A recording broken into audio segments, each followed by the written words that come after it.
Assalamualaikum warahmatullahi wabarakatuh. Selamat pagi. Nama saya Lutmila Tanggo, NIM 1902-21181 dari kelas manajemen 5D.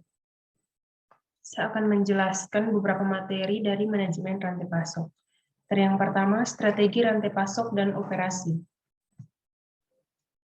Yang pertama, di dalam strategi rantai pasok dan operasi terdapat beberapa strategi bisnis. Yaitu yang pertama strategi bisnis. Strategi bisnis itu sendiri adalah rencana induk jangka panjang bagi perusahaan untuk menetapkan arah umum tujuan dari bisnis tersebut. Yang kedua, strategi fungsional untuk mengembangkan lebih lanjut strategi bisnis di segmen bisnis yang harus diselerasikan dan dikoordinasikan. Yang ketiga, kompetensi inti. Pada kompetensi inti ini terdapat kekuatan organisasi yang memberikan fokus dan landasan bagi strategi perusahaan, serta operasi dan strategi rantai pasok. Yang berikut, desain operasi dan peningkatan operasi sistem dan proses rantai pasokan. Ada beberapa pertanyaan yang merujuk pada strategi bisnis. Yang pertama, apa campur tangan, apa campuran struktur dan infrastruktur? Yang kedua, apakah bauran tersebut selaras dengan strategi bisnis? Dan yang ketiga, apakah mendukung pengembangan kompetensi inti? Yang keempat, strategi fungsional. Pada strategi fungsional terdapat 4 fungsi pada strategi fungsional. Yang pertama, untuk menerjemahkan strategi bisnis ke dalam istilah fungsional. Yang kedua, menjamin koordinasi dengan bidang lain. Yang ketiga, memberikan arahan dan panduan untuk operasi dan keputusan rantai pasok. Dalam strategi terdapat interaksi kunci. Yang pertama keuangan, kedua MIS, ketiga sumber daya manusia, keempat desain, kelima akuntan, dan keenam pemasaran. Keputusan yang dipadu oleh strategi infrastruktur organisasi meliputi sumber dana pembelian, perencanaan dan pengendalian, proses dan kualitas, desain produk, dan layanan. Dalam strategi terdapat analisis nilai. Yang pertama, sebuah proses untuk menentukan pilihan terbaik ketika tidak ada formula yang jelas untuk melakukannya. Yang kedua, membantu mempertahankan fokus dalam mengumpulkan dan menilai data yang relevan untuk memprioritaskannya. Yang ketiga, kualitas atau kinerja kesesuaian keandalan. Yang keempat, waktu, memperhitungkan tentang kecepatan dan keandalan pengiriman, serta kecepatan pengembangan barang. Yang kelima, fleksibilitas, yang terdapat campuran, pergantian, serta volume. Yang berikut, biaya. Dalam biaya, merujuk pada biaya tenaga kerja, biaya material, biaya teknik, dan terkait dengan kualitas. Diferensiator atau kinerja belum dipublikasi oleh pesaing. Yang berikut keunggulan kompetitif serta kinerja lebih baik dari semua atau sebagian besar pesaing kualifikasi. Yang berikut tingkat kinerja minimum yang dapat diterima, yaitu pengukuran kinerja terhadap kebutuhan pelanggan. Tujuan dan standar bisnisnya adalah perbandingan dengan pesaing, yang berikut perbandingan dengan terbaik di kelasnya. Yang berikut umumnya sangat sulit untuk unggul di tempat dimensi kerja. Beberapa konflik umum yang terdapat dalam strategi bisnis adalah biaya rendah versus kualitas tinggi, yang kedua biaya rendah versus fleksibilitas, yang ketiga keandalan pengiriman versus fleksibilitas, yang keempat kualitas kesesuaian versus fleksibilitas produk.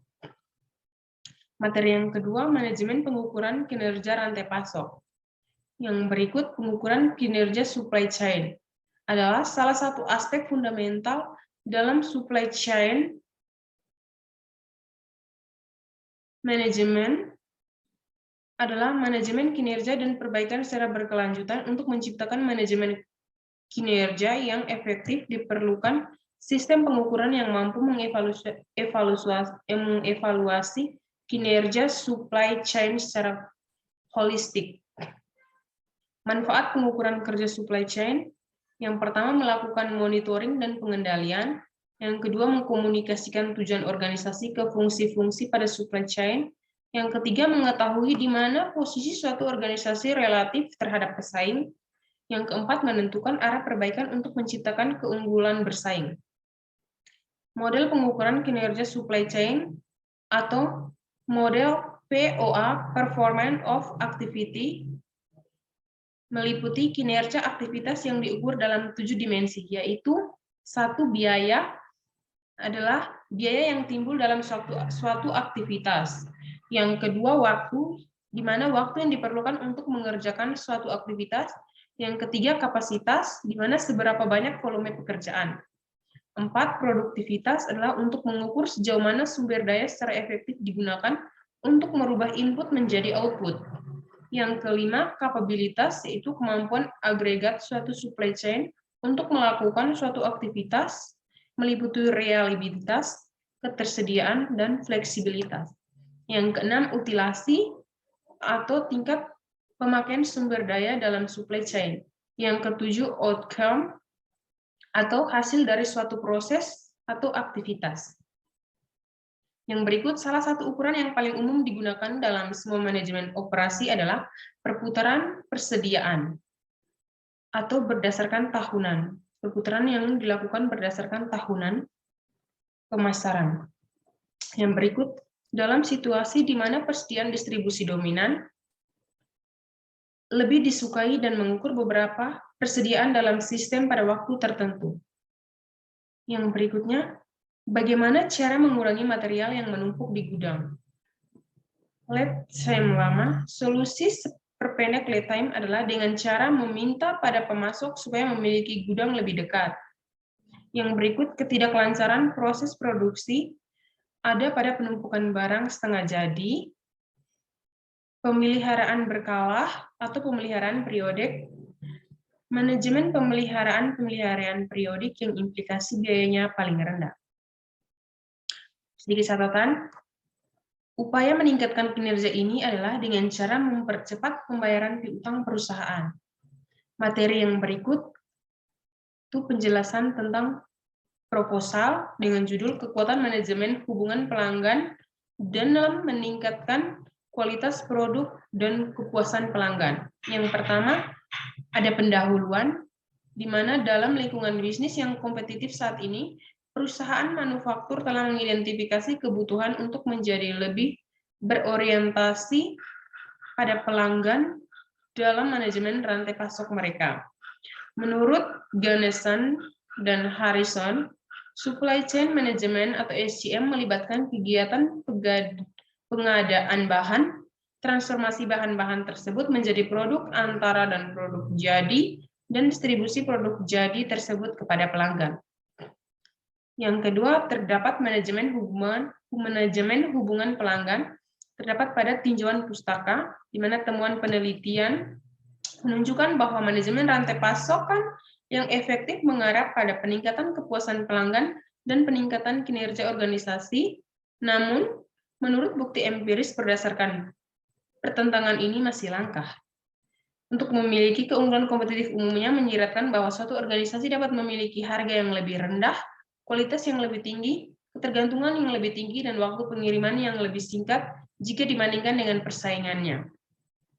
Mempelajari hubungan antara praktik SCM, keunggulan kompetitif, dan kinerja organisasi, dan menemukan bahwa tingkat praktik SCM yang lebih tinggi dapat mengarah pada peningkatan keunggulan kompetitif dan peningkatan kinerja organisasi.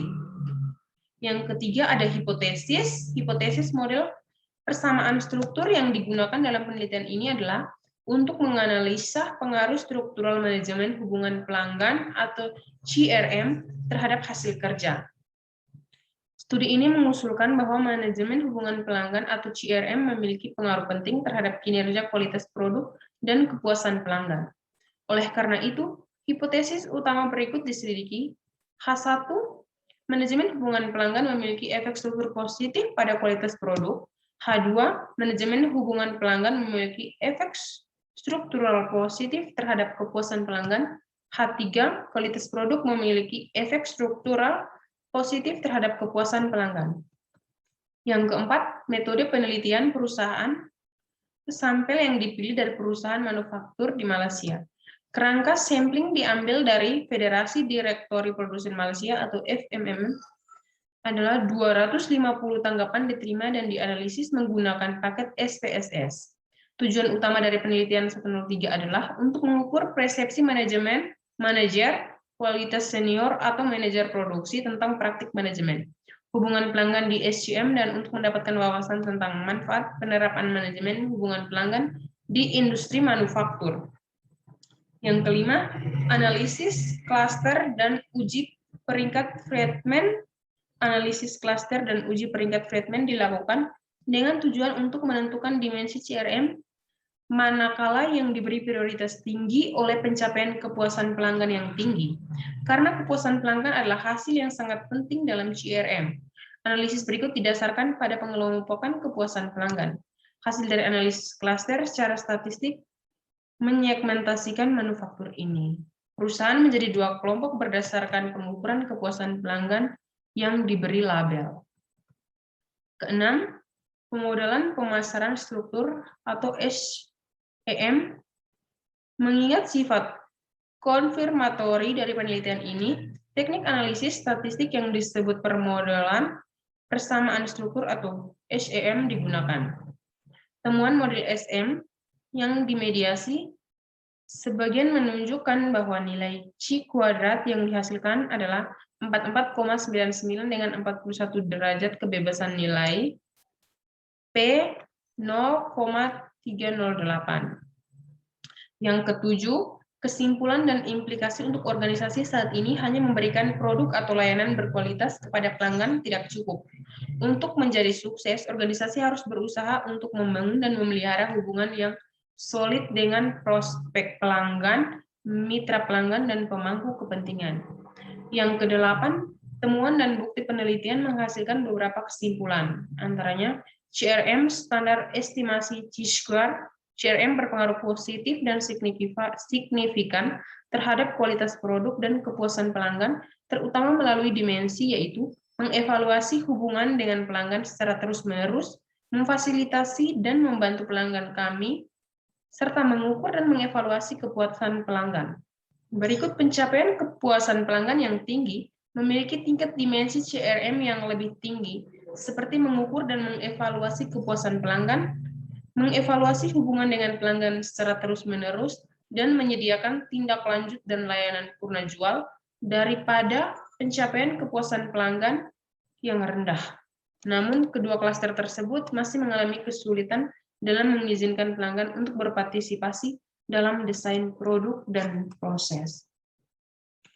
Baik, sekian saja beberapa penjelasan tentang materi pada manajemen rantai pasok. Sekian dan terima kasih.